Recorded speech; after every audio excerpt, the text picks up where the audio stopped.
제가 디테일을 이렇게 이분이 정확하게 손태훈 실장이 말한 거를 자세히 보도를 못 보셨을 텐데 제가 읽어드릴게요. 종부세 사실상 폐지 바람직하고 그러나 초고가 주택 보유자 등은 유지하겠다. 1인 1가구 1주택이라도 저가의 다주택자들의 세금 부담이 크다라고 해서 이 저가의 다주택자들, 다주택 소유자들이 시장에 월세든 전세든 뭐 매매든 공급하는 측면들이 굉장히 많으니까 그들의 임대 공급자로서의 역할, 시장의 역할은 존중해 주자는 보수 정권 특유의 논리를 거기다 넣으면서 초고가 주택 보유자 등은 종부세를 유지하겠다고 한 거는 박찬대 원내대표의 발언 있지 않습니까? 1주택이면 아무리 고가라도 1주택이면 자기가 사는 거기 때문에 그거는 종부세를 폐지하는 것도 괜찮을 것 같다라는 요거에 대한 반대 프레임을 지금 넣은 겁니다. 그래서 굉장히 툭 던진 것 같지만 안에서는 정치적인 프레임 가지고 굉장히 싸우고 있다. 말씀하신 대로 네. 민주당은 1주택이 딱 있는 거잖아요. 그렇죠. 그때 박찬대 원내대표 얘기했던 거. 네. 근데 지금 말씀하신 대로 이 가격이 높지 않은 다주택을 갖고 있는 이러한 그렇죠. 임대사업자가 있을 수 있는데 네. 이 사람들은 종부세 대상이 될 수가 있지 않느냐. 그럴 경우에 이 종부세 대상이 되면은 그 세 부담을 임차인들에게 전가할 것이다. 이 얘기를 해요. 이 정책실장이. 그렇죠.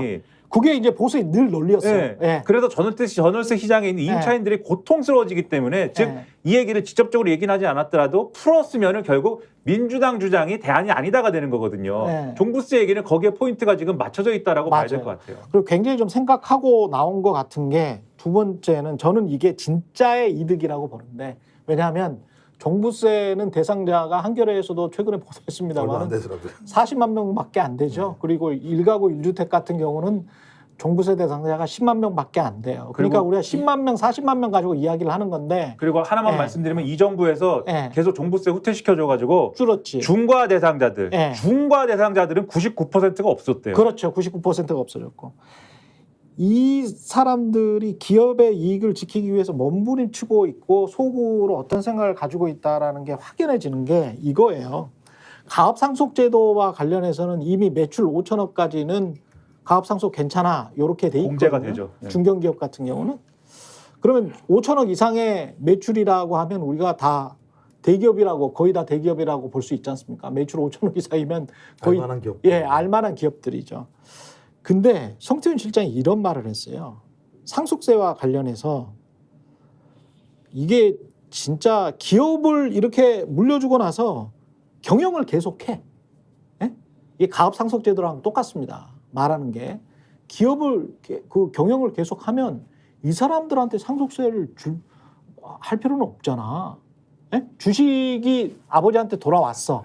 아버지한테 들어왔는데 그 주식의 가치를 가지고 이 사람한테 상속세를 물리는 지금의 시점 말고 지금의 그런 거 말고 자본이득이 실현되면 세금을 물리자라는 자본이득세로 전환하자. 자본이득세로 전환하자. 이게 핵심 포인트입니다. 내버려 두자는 얘기잖아요. 결론적으로.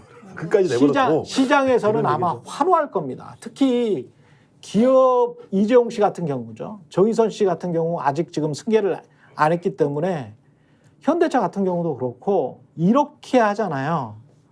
그러면 중소기업들도 그렇고 돈 좀 버는 기업들 제가 절세 컨설팅을 해드린다면 기업을 유지하기만 하면 되잖아요.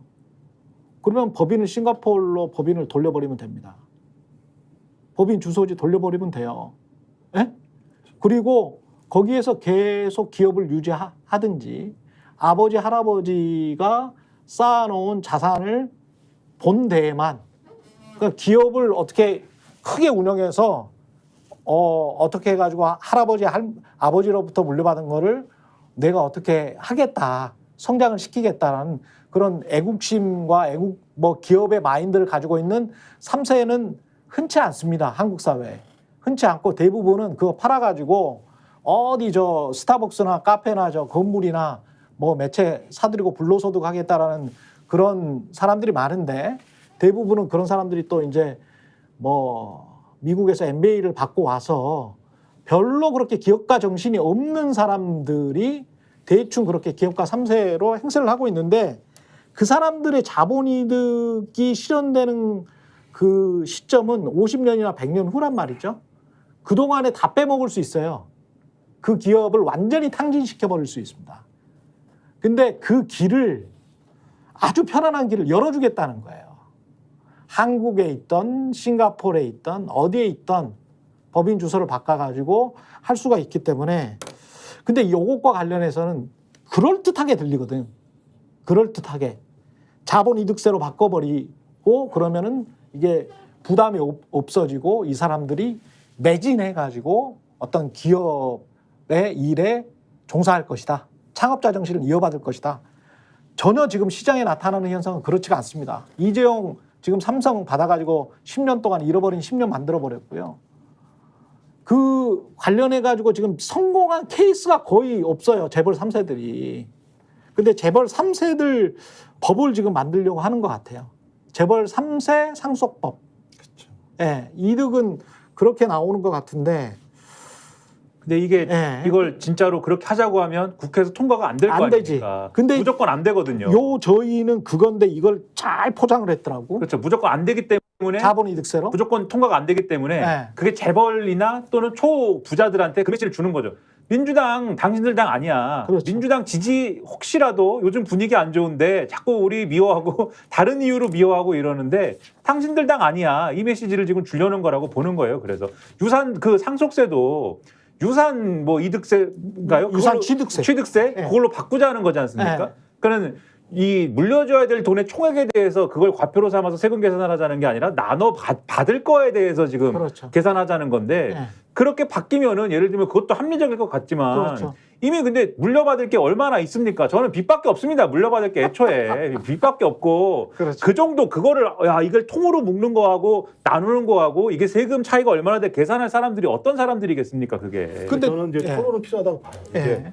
이제 왜냐하면 뭐 이유도 마찬가지, 유연도 마찬가지입니다만 조세제도의 혁신 없이는 정부의 경제적인 능력들을 유지해 나갈 수 없다라고 하는 판단들이 되게 그렇죠. 많거든요. 그러니까 예. 그게 뭐냐면 과거에는 저희 조세를 통해서 국가 재정을 움직여 나갔는데 21세기에는 재정 건전화 국가라 그래가지고 국가가 세금을 계속 낮추게 돼서 국가 능력이 줄어들게 되니까 국가의 힘이 없는 상황이어서 조세제도의 개편 없이는 과거와 같이 중산층이 많은 시대를 살 수 없다라고 하는 판단들이 꽤 높은 상황이에요. 전 그래서 말씀하신 것처럼 그럼 니들 빨리 들어와라 국회로. 들어와야 될 거 아니에요. 대통령실에서 이 정도 얘기를 하면 입법 상황이기 때문에 국회 들어오지 않으면 아무런 얘기도 안 되는 거고 또 하나는 좋다. 뭐 종부세든 상속세든 논의가 필요하니까 그럼 소득세는 어떻게 할 거냐. 그렇지. 낮은 소득세를 어떻게 할 거냐. 그렇죠. 빠진 부분은 어떻게 할 거냐에 대한 부분들. 그다음에 재산세는 어떻게 할 거냐. 적어도 국가가 운영이 되려면 거기에 걸맞는 세수가 어느 정도여야 되는지 비율이 얼마인지 확인해야 될 측면이 분명히 있고요. 아까 제가 영국 말씀드렸잖아요. 예. 한 25조 정도의 우리 돈으로 25조 원 정도의 소위 세금 감면 조치가 30조 정도가 있는데 그 중에 복지 비용을 21조를 줄이는 거예요. 그러니까 어차피 국세가 줄고 정부의 재정 능력이 없게 되면 뭘 줄여야 되느냐? 복지 지출을 줄일 수밖에 없어요. 그렇죠. 그럼 누가 피해 보느냐? 그러니까 부자는 좋아지는데 그렇습니다. 서민과 중산층은 오히려 못 받게 되고 특히 가난한 사람들은 이전 소득 자체가 줄어들기 때문에 매우 궁핍하게 살 수밖에 없어요. 근데 하필이면 또 초고령 사회예요. 초고령 사회 중위소득 이하가 42%예요. 그렇죠. 그러니까 아무튼 지탱할 수 없는 재정 정책을 조세제도를 가지고 와서 지금 논쟁을 하자는 얘기밖에 안 되기 때문에 저는 이거 진짜 한번 이번에 좀 빡세게 토론했으면 좋겠다. 맞습니다. 아니 네. 지금 우리 사회에서 자산 불평등을 완화해야 된다는 것은 굉장히 중요한 화두예요. 자산 불평등을 그렇죠. 완화해야 된다는 그렇죠. 것은. 근데 그러한 역할을 하기 위한 정신을 가진 세금이 상속세와 종부세지 않습니까? 대표적으로. 스픽스는 말하는 언론입니다. 대세는 유튜브, 그중에서 스픽스. 좋아요, 댓글, 구독, 알림 설정. 여러분이 저희를 사랑해 주시고 우리가 여러분을 사랑하는 4가지 방법입니다.